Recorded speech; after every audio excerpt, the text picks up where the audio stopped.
அஸ்ஸலாமு அலைக்கும். Hi viewers. இன்னைக்கு நம்ம வீடியோவில் பார்க்க போகிறது வாழைத்தண்டில் இருக்கிற நாரை எப்படி க்ளீன் பண்ணி நம்ம எடுக்கிறது அப்படின்றது பார்க்க போகிறோம். வாழைத்தண்டை கட் பண்ணி போடும்போது கற்காமல் இருக்கிறதுக்காக சூப்பரான டிப்ஸ் சொல்லியிருக்கேங்க.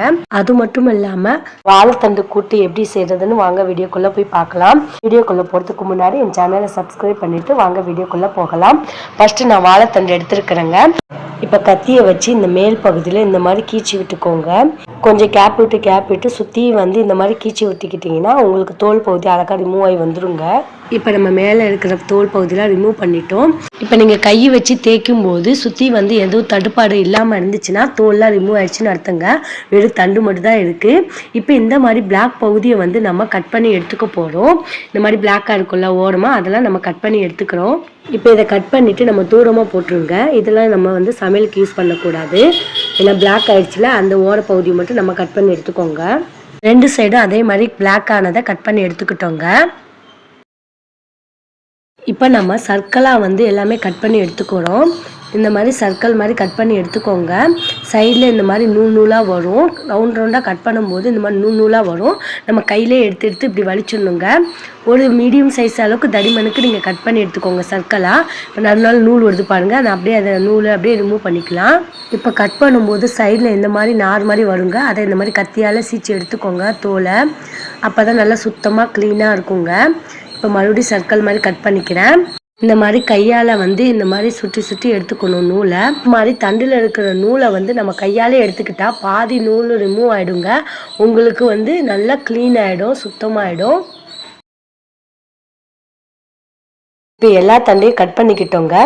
இப்போ கையால் இந்த மாதிரி நூல் இருந்துச்சுன்னா இந்த மாதிரி கையால் இது மாதிரி ரிமூவ் பண்ணி எடுத்துடுங்க. இன்னும் நல்லா சுத்தமாகிடுங்க.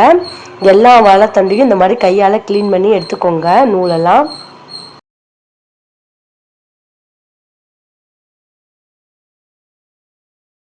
இப்போ வாழைத்தண்டில் இருக்கிற நூலை நம்ம க்ளீன் பண்ணிட்டோம். இப்போ அந்த வாழைத்தண்டு கருக்காமல் இருக்கிறதுக்காக நம்ம அரிசி கழுவுன தண்ணி நான் எடுத்துருக்குறேங்க. அந்த அரிசி கழுவுன தண்ணியில் ஒரு ஸ்பூன் அளவுக்கு நம்ம சால்ட் உப்பு சேர்த்துக்கணும். அந்த அரிசி தண்ணியில் சால்ட்டு சேர்த்தனால நல்லா மிக்ஸ் பண்ணிக்கிறோம்.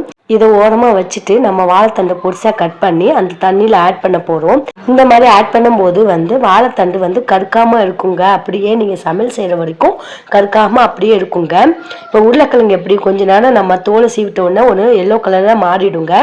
அது தண்ணியில் போடுவோம் நம்ம. அதே மாதிரி தான் இதுவும் வாழைத்தண்டு கொஞ்ச நேரம் நம்ம கட் பண்ணோன்னா அது கருப்பாயிடும். அதுக்கு தான் நம்ம இந்த மாதிரி தண்ணியில் போட்டு வச்சோம்னா அது கருக்காமல் இருக்குங்க. கட் பண்ணி வச்ச வாழைத்தண்டை இப்போ இந்த தண்ணியில் போட்டுக்கிறேன். இப்போ நீங்கள் கொஞ்சம் கொஞ்சமாக கட் பண்ணும்போது இந்த மாதிரி தண்ணியில் போட்டு வச்சுடுங்க. அப்போ தான் கருக்காமல் இருக்கும். நீங்கள் எந்த ஷேப்புக்குனாலும் கட் பண்ணிக்கலாங்க. இந்த மாதிரி தான் ஷேப் கட் பண்ணணுன்னு அவசியம் கிடையாது. நீங்கள் எந்த ஷேப்புக்குனாலும் கட் பண்ணிக்கலாங்க. நீங்கள் நீல வாக்கில் கூட கட் பண்ணிக்கலாம். இப்போ எல்லா வாழைத்தண்டையும் கட் பண்ணி இந்த தண்ணியில் சேர்த்துக்கிட்டேன். பாருங்கள், ஒன்று கூட கருப்பாகலை. அப்படியே ஃப்ரெஷ்ஷாக ஒயிட் கலர்லேயே இருக்குது பாருங்கள். நீங்கள் அரை மணி நேரம் கழித்து கூட நீங்கள் வேலை செய்ய ஆரம்பிக்கலாம். வாழைத்தண்டை நான் 1 hour கழிச்சு எடுக்கிறேன் பாருங்கள். கட் பண்ணும்போது எந்த அளவுக்கு வெள்ளையாக இருந்துச்சோ அதே அளவுக்கு இப்போவும் இருக்குது பாருங்கள். ஸோ இனிமே உருளைக்கிழங்கை கூட கட் பண்ணி போடும்போது இந்த மாதிரி நீங்கள் அரிசி கழுவுன தண்ணியை கொஞ்சோண்டு சால்ட்டு சேர்த்துட்டு ஆட் பண்ணும்போது ஒரு சொட்டு கூட கருக்காமல் இருக்குங்க. இந்த மாதிரி ட்ரை பண்ணி பாருங்கள். இப்போ கூட்டு ரெசிபி எப்படி செய்யலான்னு பார்க்கலாம். வாழைத்தண்டு கூட்டு ரெசிபி. இப்போ கட் பண்ணி வச்ச வாழைத்தண்டை நான் குக்கரில் ஆட் பண்ணிக்கிறேங்க. அது மூழ்கிற அளவுக்கு தண்ணி ஆட் பண்ணிவிட்டு ஒரு 1/4 ஸ்பூன் அளவுக்கு மஞ்சள் சேர்த்துக்கோங்க. 1/4 ஸ்பூன் அளவுக்கு சால்ட்டு சேர்த்துக்கோங்க. இப்போ நம்ம மூடி போட்டு மூடிக்கிறோம். நல்லா வேக விட்டுக்கோங்க. கொஞ்சம் காய் முத்துன மாதிரி இருந்ததுனால நான் 5-6 விசிலுக்கு மேலேயே விட்டுக்கிறேன். நீங்கள் கொஞ்சம் சாஃப்டாக பிஞ்சு காயாக இருந்துச்சுன்னா வாழைத்தண்டை நீங்கள் ஒரு 3 விசிலே போதுங்க. ஸோ நல்லா வேக வச்சிட்டோன்னே இப்போ இதில் நம்ம அப்படியே பருப்பு குழம்புக்கு எப்படி கூட்டி போடுவோமோ அதே மாதிரி தான் கூட்டி போட போகிறோம். அதுக்கு பூண்டு, வெங்காயம், பச்சை மிளகாய் எடுத்துக்கோங்க. ஒரு வெங்காயம், 2 தக்காளி, 2 பச்சை மிளகாய், மீடியம் சைஸ் பூண்டை முழுசாக உரிச்சு போட்டுக்கோங்க. 1 1/2 ஸ்பூன் அளவுக்கு சீரகம் சேர்த்துக்கோங்க. ஒரு சின்ன டம்ளருக்கு நான் பாசிப்பருப்பு 1 டம்ளர் அளவுக்கு எடுத்துருக்கிறேன். அதே கிளாஸ் அளவுக்கு நம்ம பாதி அளவுக்கு துவரம்பருப்பு சேர்த்துக்கிறோம். 1 கிளாஸ் டம்ளருக்கு பாசிப்பருப்பு சேர்த்திங்கன்னா 1/2 கிளாஸ் டம்ளருக்கு துவரம்பருப்பு சேர்த்துக்கணுங்க. அதோட கொஞ்சமாக தண்ணி சேர்த்துட்டு நான் சீட்டி விட்டுக்க போகிறேன். இப்போ நம்ம ஒரு 3 விசில் விட்டுக்கலாம். இப்போ அந்த வாழைத்தண்டும் பருப்பு நல்லா வெந்துருச்சுங்க. இதை நல்லா கரண்டியால் மசிச்சுக்கோங்க. இன்னும் சரியாக வேகலைன்னா கூட நீங்கள் சீட்டி கூட விட்டுக்கலாம். சீட்டி விடலைனாலும் நல்லா மத்த வச்சு நல்லா கரைஞ்சி எடுத்துக்கோங்க இந்த மாதிரி. இப்ப வாழைத்தண்டு பருப்பு ரெடி பண்ணிட்டோம். அதுக்கான தாளிப்பு ரெடி பண்ணிடலாங்க. ஒரு பேன்ல 2 ஸ்பூன் அளவுக்கு ஆயில் சேர்த்துட்டு ஆயில் நல்லா சூடானோன்னா ஒரு 1/2 ஸ்பூன் அளவுக்கு கடுகு சேர்த்துட்டு காரத்துக்கு 2 காஞ்ச மிளகாய் கிள்ளி சேர்த்துக்கிறேன்.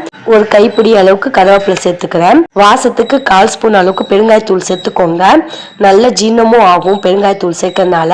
இப்ப தாளிப்பு முடிஞ்சிருச்சு. இப்ப அதோட நல்லா மிக்ஸ் பண்ணிக்கிறோம். இப்ப இறக்கும் போது கொஞ்சோண்டு கொத்தமல்லி சேர்த்துட்டு நல்லா மிக்ஸ் பண்ணி விட்டுக்கோங்க. அவ்வளோதாங்க, வாழைத்தண்டு கூட்டு ரெசிபி ரெடி ஆயிடுச்சு. ஸோ ரொம்ப ருசியாக டேஸ்ட்டாக இருக்கும். சுட சுட சாதம் வடித்து இந்த வாழைத்தண்டு கூட்டை வந்து அதோட சேர்த்து சாப்பிடும் போது ரொம்ப ருசியாக டேஸ்ட்டாக இருக்கும். உடம்புக்கு ரொம்ப ரொம்ப நல்லது. அது மட்டும் இல்லாமல் ஆண்கள் வந்து இந்த வாழைத்தண்டை வந்து சாப்பிட்டு வந்தால் கிட்னிக்கு ரொம்பவே நல்லதுங்க.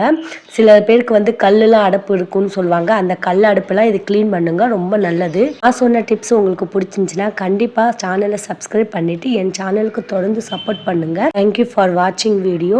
அஸ்ஸலாமு அலைக்கும்.